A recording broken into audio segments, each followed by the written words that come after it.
పేదవాడి సంపాదన ఎటుపోతుంది? నిజాలు తెలిస్తే షాక్ అవుతారు. రోజు కష్టపడే పేదవాడి చేతిలో డబ్బు ఎందుకు ఉండదు? పేదోడు ఎందుకు ఎప్పటికీ పేదోడుగానే ఉండాలి? రోజంతా పనిచేసి ఇంటికి వెళ్ళేటప్పుడు జేబులో 10 రూపాయలు కూడా మిగలని పేదవాడికి న్యాయం జరుగుతోందా? అసలు సమస్య దేనిలో ఉంది? సంపాదన ఉందే కానీ చేతిలో మిగలడం లేదు. ఈ వీడియోలో అసలు పేదోడు పేదోడుగానే ఎందుకు మిగిలిపోతున్నాడో తెలుసుకునే ప్రయత్నం చేద్దాం. 1.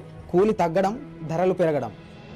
ఒకవైపు కూలి తగ్గుతోంది, మరోవైపు బియ్యం, కిరాణం, విద్యుత్, పిల్లల చదువు ఖర్చులు అమాంతం పెరిగిపోతున్నాయి.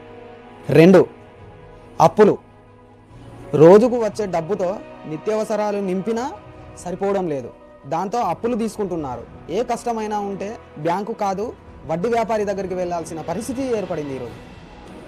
ఉద్యోగ భద్రత లేకపోవడం.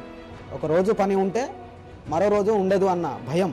ఈ అస్థిరత వల్ల భవిష్యత్తు కోసం పొదుపు అనే మాటే మర్చిపోతున్నారు. 4. మద్యం, వ్యసన వ్యయాలు. కొంతమంది సంపాదనలో ఒక 3వ భాగం మద్యం, వ్యసనాలకే ఖర్చు అవుతోంది. ఇది కూడా పెద్ద కారణం. పరిష్కార మార్గాలు ఏమిటని మనం ఆలోచిస్తే సమస్యలతో పాటు హోప్ కూడా ఇవ్వాలి.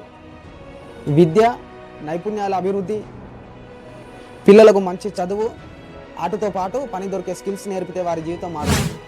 సేవా సంఘాల ద్వారా అవగాహన కల్పించాలి. వడ్డీ వ్యాపారులు వద్దు, ప్రభుత్వ పథకాలు ఉపయోగించండి. రైతు బంధు, ఉపాధి హామీ లాంటి పథకాలు. వ్యసనాల నుండి విముక్తి పొందడం ఎలా? ఇతరులు లూటీ చేస్తారేమో అన్న భయంతోనే మనమే లూటీ చేసుకుంటున్నాం అన్నది గ్రహించాలి. పేదోడు పేదోడిగానే ఎందుకుంటున్నాడో ఇప్పుడు తెలిసింది కదా. ఇప్పుడు ఈ విషయాన్ని మీ ఊరిలోనూ చర్చించండి. ఈ వీడియోను షేర్ చేయండి. మన అందరం కలిసి మన జీవితాల్లో మార్పు తీసుకురావాలి.